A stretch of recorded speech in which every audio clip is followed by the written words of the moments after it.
Welcome back to the Mortgage Chatter. I'm one of your hosts, Tyler Kornhauser. And I'm Ken Land. This week, we're talking about a very big topic. Very Is big. now the right time to buy? It's a good question. It's a big question. Big question. We get asked that all the time, actually. Should I wait? Should I buy now? Should I wait? Should I buy now? Buy now. Buy now. Yes. We're going to start off breaking down some of the pros and cons of buying versus renting, and then jump into a scenario after that. So. Yeah, I mean, obviously we're on the mortgage side, but we don't want to come across as skewed towards, hey, yes, buy. But the numbers and the pros and cons that we're going to go through, in our opinion at least, show that, I mean, personal opinion, I think it's always better to buy. But let's kind of walk through that. So, let's talk about, talk about renting first or buying first? Flip a coin. Talk about renting first. Let's talk about the pros of renting, and then we'll talk about the pros of homeownership. How's that sound? Good. So, and you've been renting. I have rented. Yep. Let's talk about it. What were the happy things about renting? Oh well, to start, anything broken? Not anything. I guess you can't punch holes in the wall because you'd have to pay for that. We'll get to that later. But if, say, for example, the washing machine malfunctions, and there's no maintenance fees for that really. It's all covered in your rent. So yeah, I'd say maintenance is probably a big pro. Mm-hmm. Like I said, door breaks, locks break, toilet breaks. Mm-hmm. You don't have to fix it. Exactly. The landlord's problem, right? Yep. That's what they're there for. But right. It's also helpful to know what your payment is every month. It's you sign the contract and you know what you're going to be paying for the whole time. So that consistency in payment, because you do have that lease agreement, right? Mm-hmm. And you don't have to worry about changes from that standpoint. Exactly. So that makes sense. Mm-hmm. Consistency of that. What about exit strategies?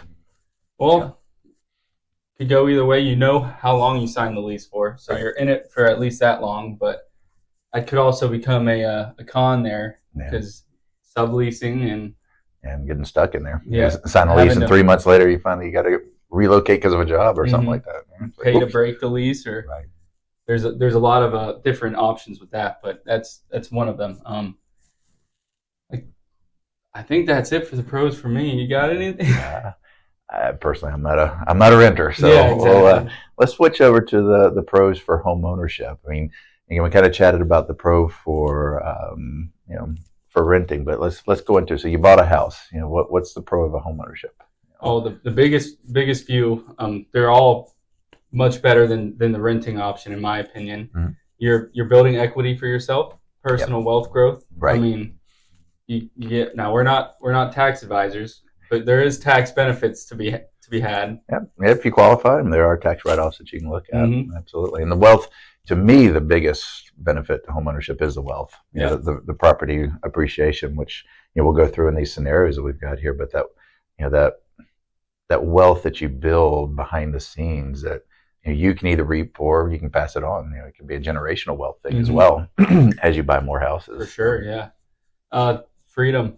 There's a lot more freedom to be had. Yeah. Whether you want to paint the house or put a nail in the wall or have a pet or. Yeah. When you were renting, did you have to have permission to have the dog in the house? Yeah. So there was, we had 2 dogs and there was a deposit for both of them. Yeah. So it was like, I think around $300 just to have the dog there. So you had a permission where you lived to have the dog, and you had to pay for the dog. Exactly. You don't have to do that when you own the house. Nope. I guess you could charge yourself. Yeah. But, I actually, one of the houses I was renting in, they made me, I think it was like $25, $30 a month just to have the dog. Just to have the dog. Yeah. Not a deposit, but just on top of everything else. So. Wow. And we're dog lovers. We like dogs. So. Exactly. As being a landlord, though, you kind of look at the other side. I mean, a pro for the mortgage, or pro for owning a house, is you're not paying somebody else's mortgage payment. You're paying your own payment, right? So that money's actually going to work for you. Exactly. Right. And you look at that payment, and again, we'll get into it with these scenarios, but for round numbers, we'll just say, hey, your monthly payment's $2,000. Right? Well, a portion of that every month is going to go into a savings account called your equity, right? Mm-hmm. You're paying into that house, so you're paying it down. Again, we'll talk about. Not to mention the appreciation of the house on top of that equity you're building. So exactly, you're really setting yourself up for better financial in the future if you buy a house compared to renting a house. So exactly.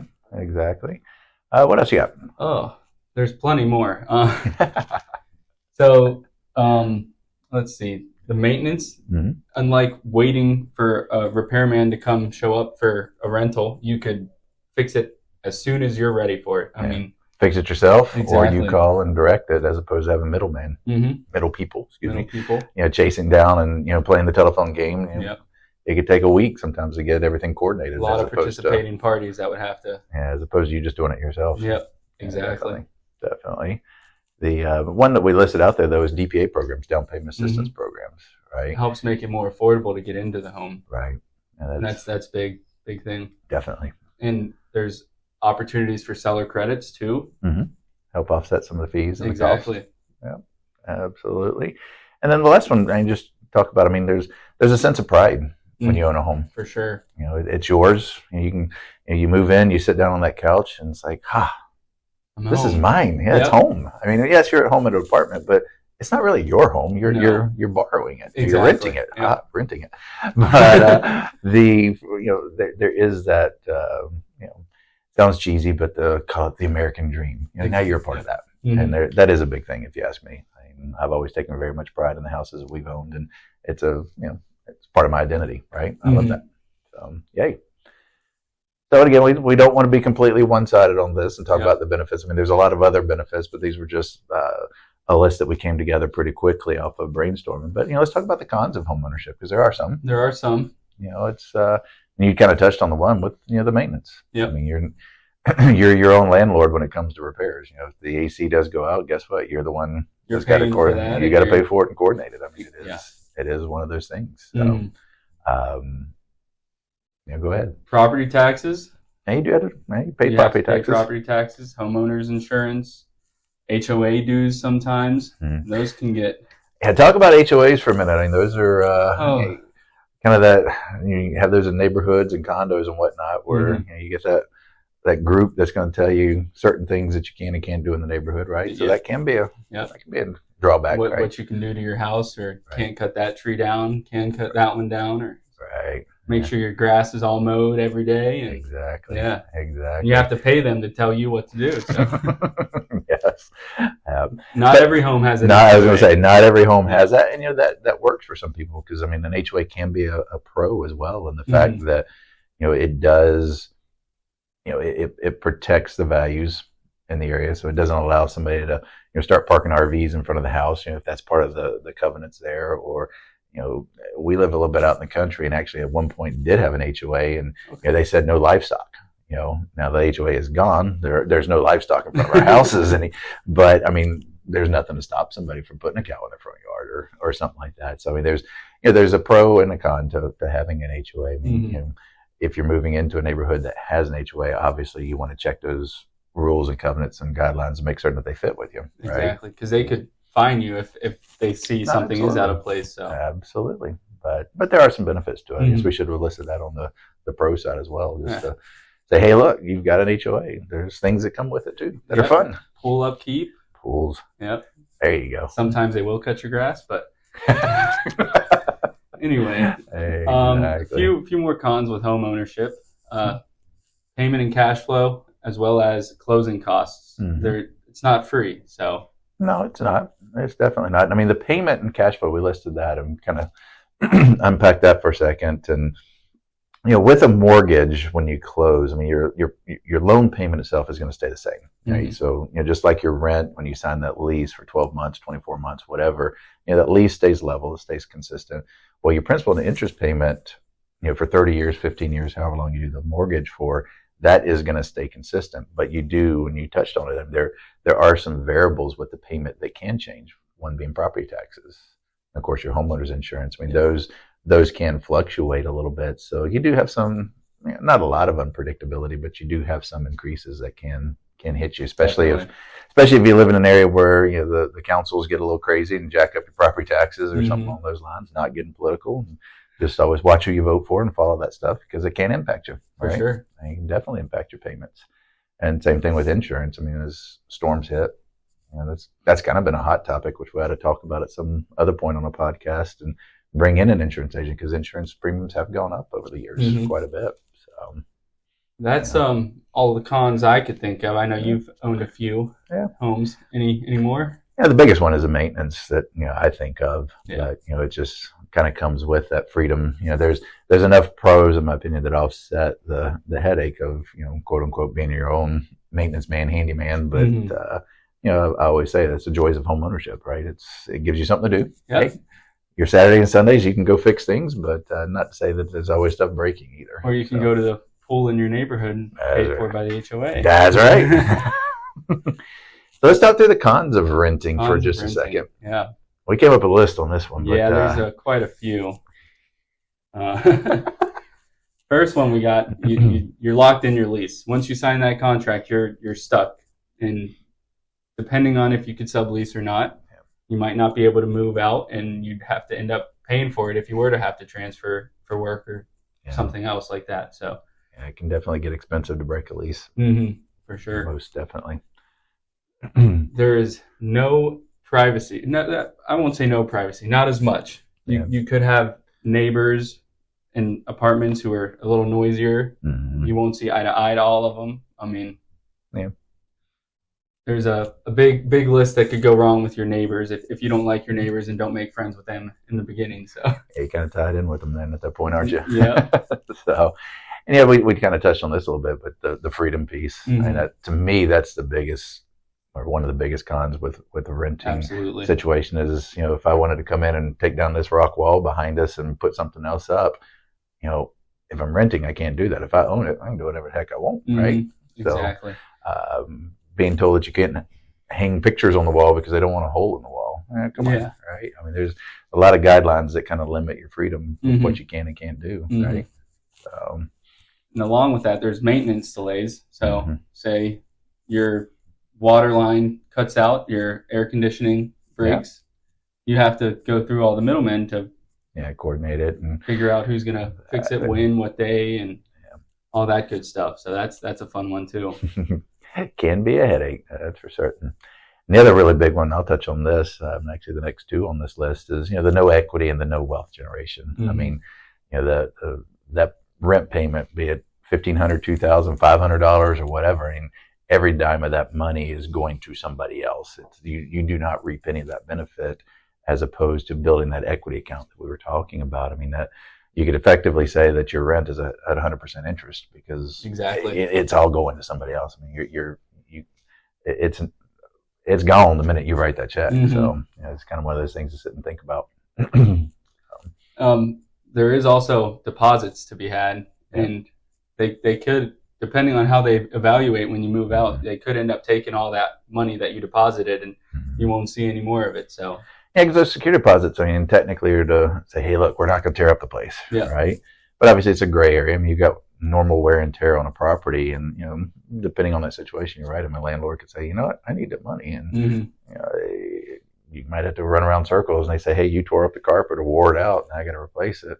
And kind of a gray area on there to say, don't want to lose it. So. For sure. Absolutely. I think the last one on there we kind of touched on with the disclaimer. Again, we'll throw it out there. We're not CPAs. We're not providing any tax information here or advice. But, obviously, again, with that the rent payment being 100% going to somebody else, there is no tax benefit from a rental standpoint, or at least none that I'm aware of out there. So, again, not CPA, so we'll put that disclosure out there. But again, with these list of pros and cons, and this was just kind of what we came off of the top of our head and threw together. There's probably more out there, and feel free to put in the comments any other pros and cons that you can think of on either side. Send us a message. Yeah, we'd love to hear from you as far as that's concerned. But let's talk about some of the scenarios that we put together to sort of shift back over to, is it the right time to buy?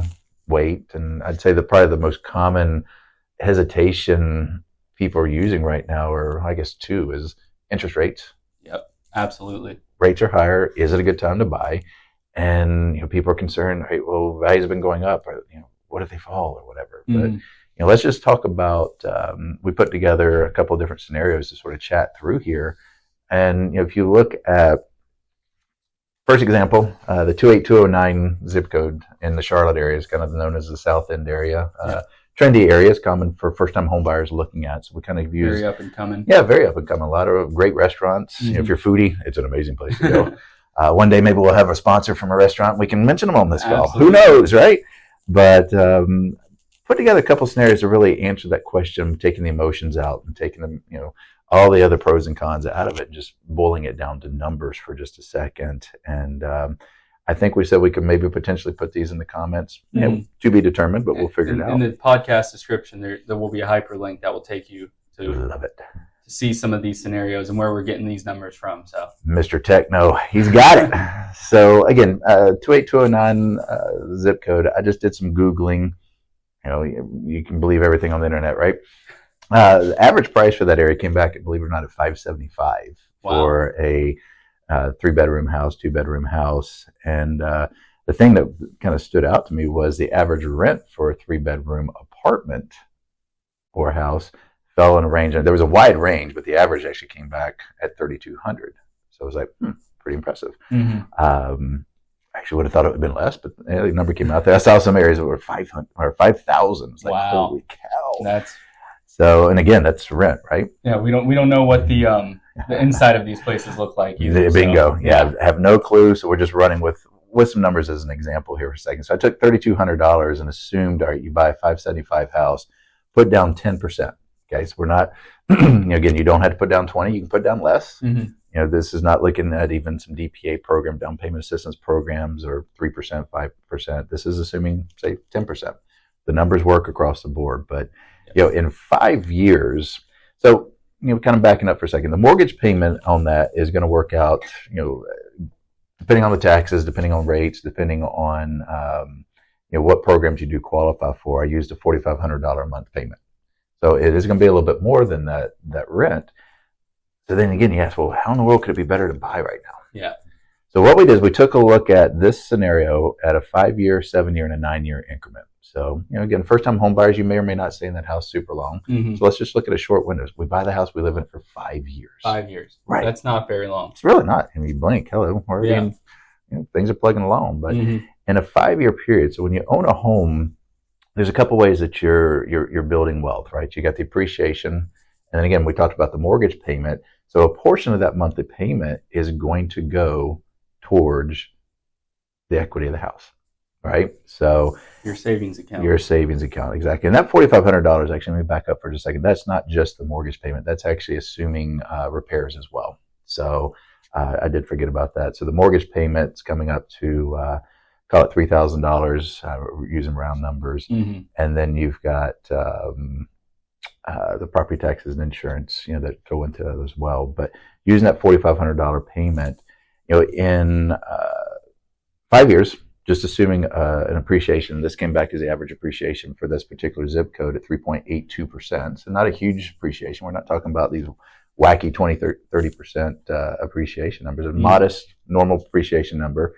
You're looking at a positive gain of $118,644 in appreciation. And that's equity. That's real money that is building up in an account for you, right? In 5 years. In 5 years. So you also are picking up some money from the amortization, meaning the paying down of the loan. So in 5 years, you'll have paid down and built up. For the people that might not know what amortization is. Please. Oh, you want me to explain? Yeah. Amortization is, so you take a loan, and you got 360 payments. Well, a portion of that payment is going to go towards principal, and a portion of it's going to go to interest, right? So the principal portion, that is you paying yourself back, that's you paying the loan back and putting down building equity for you. So in that 5-year period, you will have paid the loan down equity-wise $30,421. Pretty cool, right? So then, again, not CPAs here, but let the program kind of run out there. And assuming a 22% tax bracket, the savings over the 5 years would come out to about $12,829 from a tax standpoint. So you sit there and do all the math, and you factor in even the negative cash flow that you're looking at, the differential between the rent payment and the mortgage payment, right? You're actually ahead by $51,439. So if you sell that house, and we're even factoring in closing costs whenever you sell the house, right? Closing costs when you buy it, that's all built into these numbers. You sell that house in 5 years, you are $51,000 ahead of the game than if you rented for 5 years. And got rid of all of it. Yep. Not a bad gig. Now, here's the cool thing about math, numbers, and compounding, right? Was it you add 2 more years, so now you stay in the house for 7 years. The new gain on this is double. You're at $105,865 to be exact off of it. Yeah. Not a bad return. Not at all. Yeah. Right? I mean, it just shows that time value. If you purchase something, what it does. Now, something of this isn't taken into account. So from an interest rate standpoint on the mortgage, I used a 7.5% interest rate, which is actually higher than what rates are right now. Right? So the rates have actually dropped down a bit, but I just used a 30-year fix at 7.5%. And this is not taking into account 5 or 7 years, and rates are going to drop potentially. So you can refinance, pick up even more savings during that time. Eventually. Right? Yep. So, what goes up must come down. So. You hope so, Yeah. But at the end of the day, there's ways to increase this savings. But in 7 years, you now walk away with $105,000+. So again, just to have fun, add in a little bit more time on it. Say you stay in that house for 9 years, you're at almost $175,000 in total return off of it. That's in less than 10 years. That's in less than 10 years. Yeah. That's how you grow wealth. I mean, you read books about, from all these wealthy people and whatnot. Real estate's always a big part of that. Yeah. And this is why. I mean, it's simple math. Yeah. You take all the numbers, take all the emotions out, just look at the numbers, and you roll from there. And again, we're not confounding these numbers and adding in, oh my gosh, it's going to appreciate at 10%, 12%. I mean, this is an average. Google looked back over, whatever site it was I pulled off of, they were looking back years, and so this is an average appreciation. So it's taking in the highs and the lows. So pretty cool. Absolutely. Pretty cool scenario to look at. So, and like I said, we'll have this hyperlinked in the description, so we'll be able to show you guys if you want to pull it up and go over the numbers with us too. So absolutely, hold us to the fire and take a look at everything. It works out well. So but any question? What are your thoughts? I mean, when you think about this, people looking for the first time to buy a house, and that's a lot of people are worried because they see the higher mortgage payment, and they don't think they could feel. And feeling comfortable with your payment is definitely a big thing. Absolutely. But when it comes down to the numbers, I mean, you go into the green after 3 years. So true. If you could hold on to it for 3 years, then you're already in a better position than if you were just renting for that whole time. So because you do have to take into account. You go back to the pro that you listed about the consistency in payment with a rental. Well, one thing that is consistent, rent payments go up for the most part. I mean, yes, they do fall at times, but right now, the question is right now a good time to buy? Well, rental rates are going higher. I'm not saying I'm going lower. So it's one of those scenarios where as rents do go higher, they're going to outpace what that mortgage payment's going to be, because again, that loan payment, like we said, that principal and interest stays the same after you lock in for 30 years or 15 years or whatever it is that you end up doing. Exactly. So nice. And that is your money at the end of the day. So if you wanted to, you could take it out and use it for something else if you see something that you would like to get with it, Well, no, that's a good way to put it. I mean, equity, and you said it. I mean, it's your money. Equity, you don't want to use this analogy, but a house in a way can be a savings bank. It can be a credit card in a way. I mean, bad way to look at it, but equity is your money. And as the house is appreciating, whether you sell it or you do, like you said, a cash out refinance or do a home equity, you can pull those funds out to leverage them to do other things with and whatnot. But the cool thing is, I mean, again, you take this, a $575,000 house, you put 10% into it, and you hold on to it 5-7 years. I mean, you've doubled your money. Yeah. Based off of very conservative numbers. Exactly. So, I love it. So we do play with numbers conservatively, so exactly. Not to lowball anybody. So. No, definitely not. And I mean, if you flip over, so let's hit another kind of a popular area down closer here to the office. So we went from the Charlotte-Mecklenburg area down to Union County now. Let's look at the Waxhaw area, which is a good area for families that look. I mean, the schools are great down there from what I understand and whatnot. But average price down in that neck of woods for the same size house, about $600K. Okay. So a little more. Yeah, a little bit more. Assuming, again, we'll stick with the same scenario, 10% down. Rents there were actually a little bit lower, which I thought was interesting. But, a family buying 7 to 9 years, potentially, and I ran a scenario of 9 years off of that. Mm-hmm. In 9 years, if you turn around and sell that house, you are $103,000, almost $104,000 ahead of the game. Not a bad investment. No, not at all. I mean, it's really not. And this is just one house too. Just one. Yeah. I mean, you can get a few of them going, and then you'd have a lot more in the green. But exactly. But again, you take a look at the numbers as far as how you're making money. This particular scenario, using about a 3.5% appreciation, it was 3.47. I mean, there's $200,000 plus worth of appreciation on the house, and and the equity that you're paying into it is $61,000. Mm-hmm. And that's huge.